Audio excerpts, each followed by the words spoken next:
All right, we're live for episode 10. 1-0. I like it.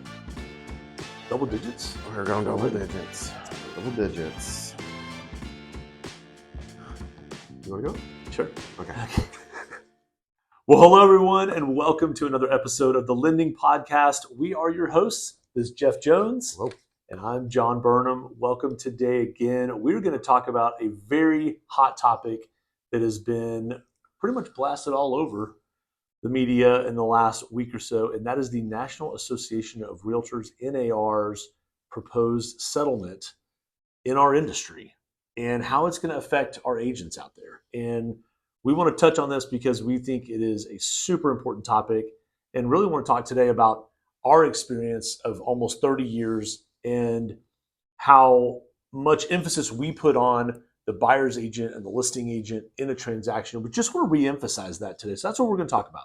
Yeah, no, and it's an interesting topic because it is all over media. And a little caveat and disclaimer: these are the views of myself and JB. These do not reflect the company's views that we work for.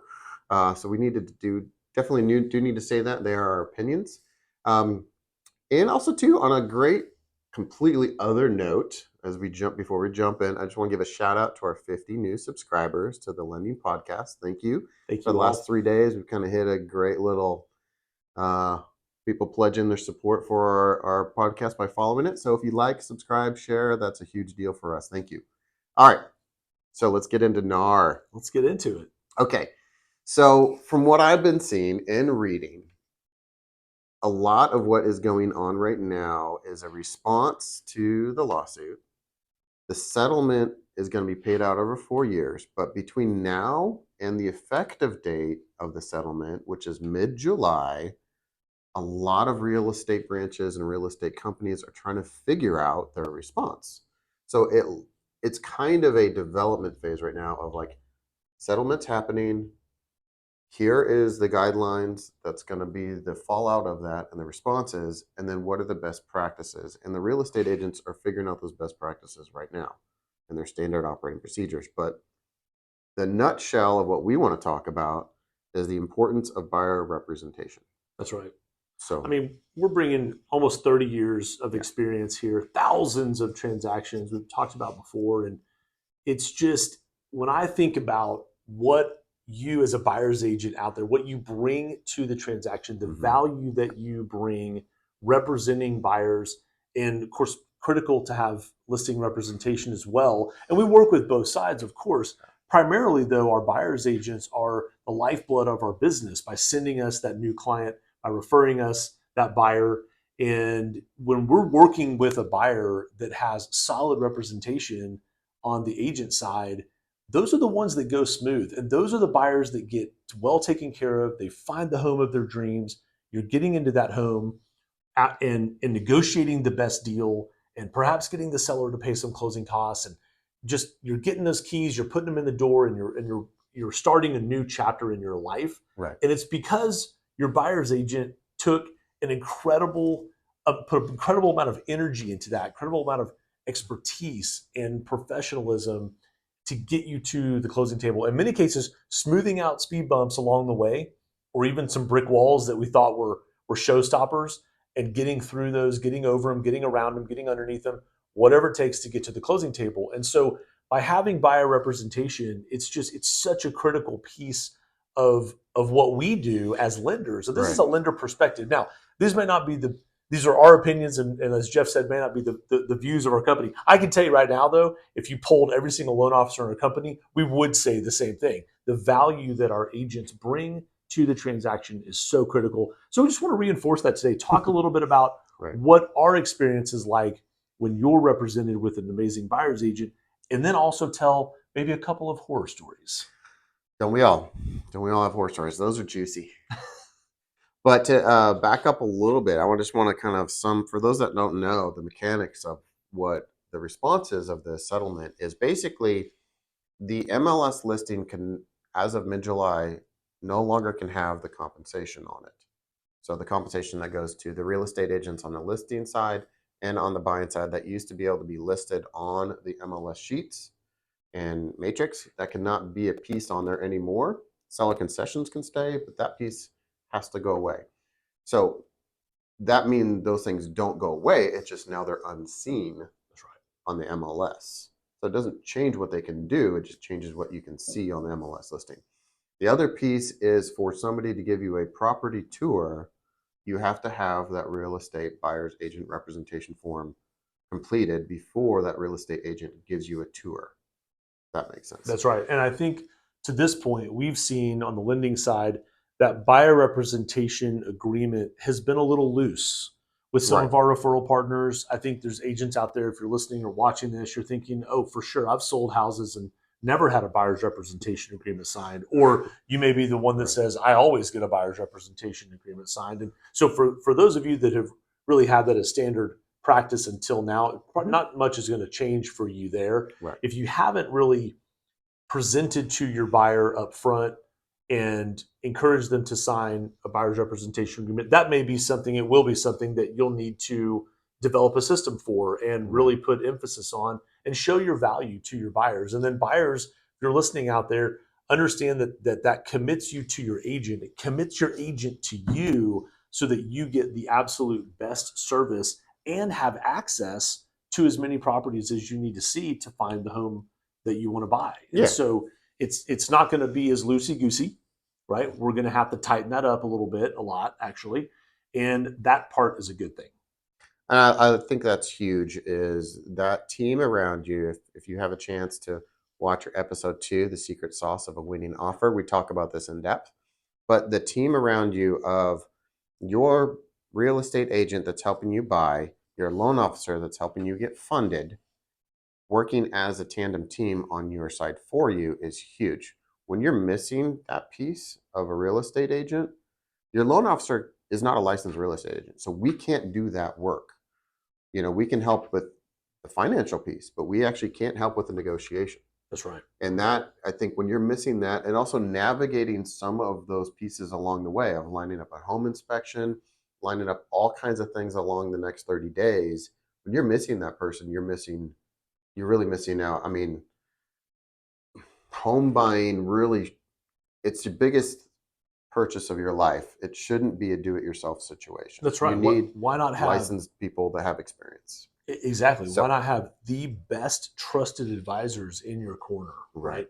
And have that agency, what's called an agency relationship. When you have a buyer's agent and a buyer working together, that's called an agency relationship. Yeah. And that's critical because, again, it commits the buyer to the agent, it commits the agent to the buyer. As a buyer out there, you don't have agency relationships with lenders. It's not the same thing. You can be working with, in the early stages of your home buying process, you can be working and talking to multiple lenders. That's totally fine. We see that a lot. And so the buyer's agent piece, though, the horror stories that we have, the toughest transactions we've had, I'm telling you, 23 years of doing this, the toughest transactions we have ever worked on are buyers that are unrepresented or poorly represented with agents, and really the ones that are not represented at all. And we haven't, I mean, Jeff has an experience. We just had one from 2 months ago. We had a buyer get to the day before closing, and he asked his realtor for a copy of their home inspection again because he wanted to re-review it, and then realized that they never got a home inspection. Oh my goodness. How do you get to the day before closing? I'm not kidding you. Day before closing, they did not have a home inspection. And so the listing agent was very gracious, gave a 2-week extension on the contract. No kidding. So that the buyer could get an inspection, even though there was going to be zero renegotiation. Yeah. The listing agent was very gracious, and seller very gracious.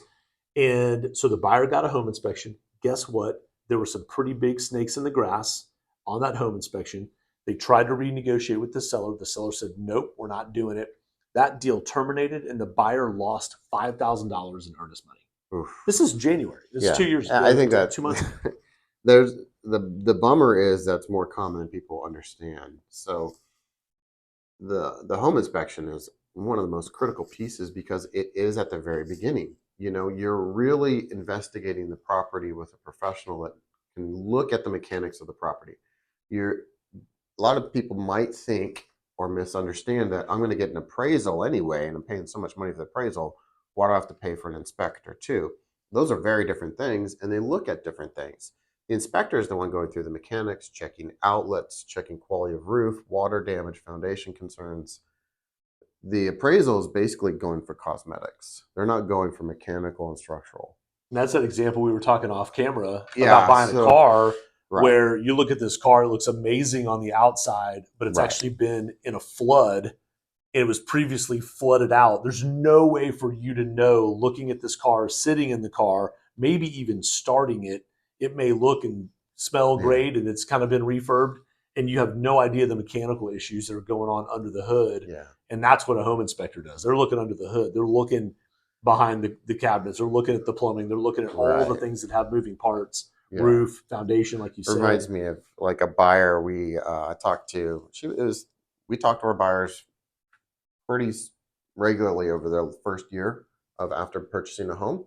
This buyer's in Houston, and it's the first time they're buying a house, and it was just under $300,000 purchase in a suburb of Houston. And their real estate agent told them they don't need a home inspection. Oh my It's goodness. unnecessary because you're going to get it appraised. Well, fast forward, I'm talking to the buyer, a month after they closed. So now they've been living in the home for 30 days. They're finding out the roof has many active leaks, which never got caught because they just painted over it and put in new carpet. And this was not your personal client. This was, A friend of mine's yeah. client. Yeah. So, and then they have half the appliances don't work, half the outlets don't work, but the water damage is the huge one because it's through like half of their walls and parts of their floors. And so they said they're still getting estimates and they're up to $25,000 of damages Unbelievable. that That could have been prevented with just a with a good three home or four hundred inspection. dollar inspection. Right. So that piece is, and we have probably a dozen But they more stories believed like their that. realtor. That's right. So that's the other thing is interviewing your Yeah. buyer's agent, really finding out what is their expertise, how many families have they helped, Right. and if they are fairly new, that's okay. What kind of training have they had? What kind of broker support do you have on your as an agent, right? Right. If you are newer in the industry, and there's nothing wrong with that. It's just our buyers have to understand who is representing them.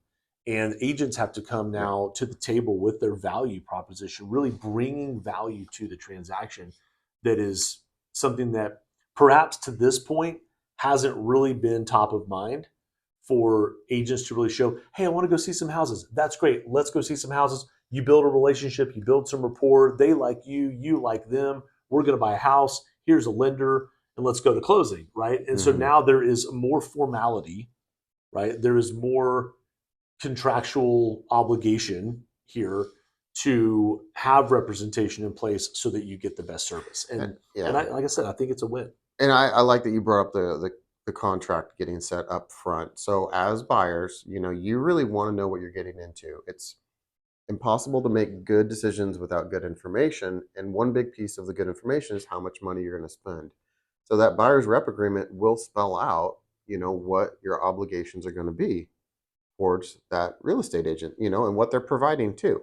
So I think that knowing that right up front is a win for this kind of scenario. So that's one of the great pluses of the settlement is it's going to force that to happen right at the beginning of the process instead of down the road. Yeah, and let's look at the other side for a second. Let's look at sellers. Okay, let's Mm-hmm. look at listing agents. And Mm-hmm. I bought and sold property, and I understand the importance of having traffic. Well, first of all, having the importance of properly listing and showcasing your home. I think Right. now more than ever, it's so critical.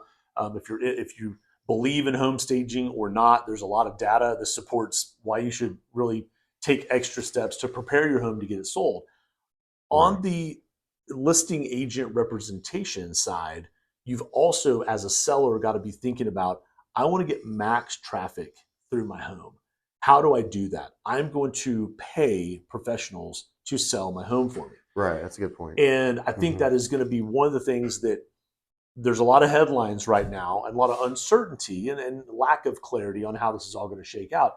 At the end of the day, though, there's certainly going to be some folks that possibly view this change as this is great. Now I can save money by not having to pay what I maybe used to pay for this type of service. And I'm just going to tell you right now, our experience is you want the best professionals representing you on the listing side, on the buyer side. And so Yeah.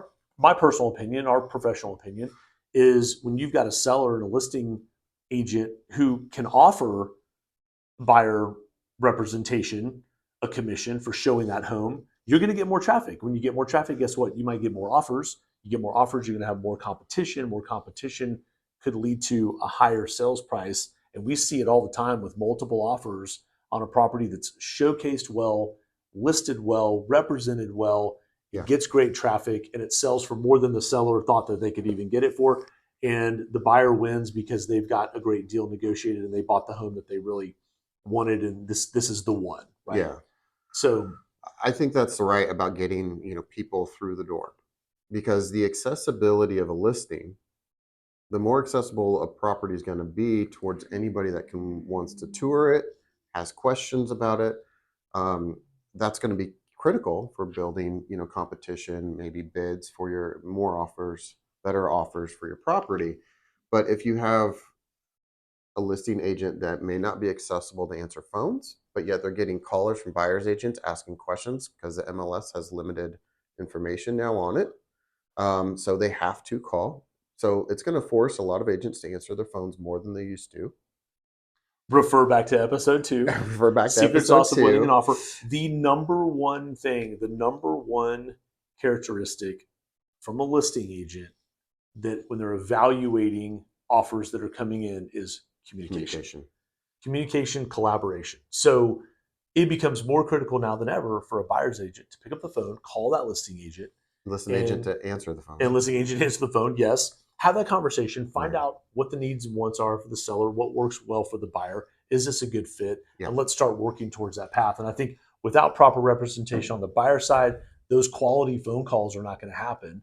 Without quality representation on the listing side, it's going to be more difficult for buyers to have access and really have traffic, and it could be tougher for sellers to sell. Yeah. And so we just see this as opening the door of communication back to old school, picking up the phone and making calls. Which is a great thing, because the quicker you can get good information, then the more you can get, it relieves stress, right? If you don't know what the answer is to a huge question that could be tens of thousands of dollars question, and you're sitting like wondering if you should put offers in on the property, that puts you in a bind, and you don't know if you're going to put an offer in on it because you're not getting answers back from the listing agent. So I think what it's going to force in all of this is quality agents, right? Quality agents that know how to work well together and communicate well together. That's right. And then those contracts up front, because there's really 3 agreements generally of a transaction, Mm-hmm. right? You have your listing agreement the agent has with the seller. You have your buyer's agreement, buyer's rep agreement, which the buyer has with their buyer's agent. And then you have the sales contract, which is between all parties. That's right. So those 3 are now getting really buttoned up, I think. Yeah, and then from the lending perspective, there may be some changes that come with this as we evolve and kind of absorb all this information Right. and see the clarity that we hope we have in the summertime of this year. And the lending side will be a big part of that, the communication with our agents on how to best structure these contracts for our Mm-hmm. buyers, whether it's a veteran buyer or a USDA buyer or FHA or conventional or jumbo or a portfolio, Right. all the different kinds of loans. There's going to be the more importance of now than ever for collaboration to get the best possible financing terms for our buyer and meet the goals of our buyers with respect to down payment, out of pocket cash, payment, all those factors that we're looking at. It's really going to take more communication than ever. Yeah, agreed.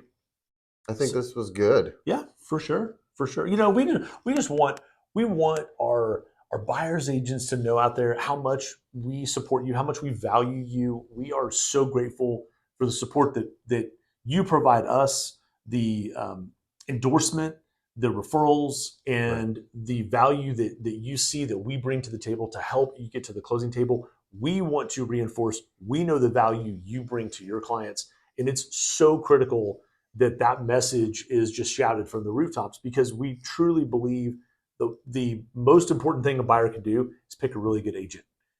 And when they do that, and they've got an agent that's working on their behalf, and you're going out there and you're looking at various houses and you're collaborating with your lender on how to finance it and how to get the best terms possible, it makes for a very smooth transaction. It makes the process more fun. Right. And this is a stressful time. We know that for buyers and sellers, and we talked about that before. Both sides are feeling that stress. Mm-hmm. And our job is to alleviate as much of that as we can. We know it's one of the biggest transactions you may ever go through. And so we're there as your professional, as your advisor, as your financial mentor, if you will, through the mortgage process. Have that same representation as your agent. Get an agent that has that same representation Right. and professionalism on your behalf, and you will succeed in buying the property of your dreams. Yeah. It's great. Love it. Well, that wraps today, I think. Episode 10 in the books from the Lending Podcast. Well, we're excited. We'll have more follow-ups on this because I do believe there will be This more is evolving. That's right. It will evolve over the next few months.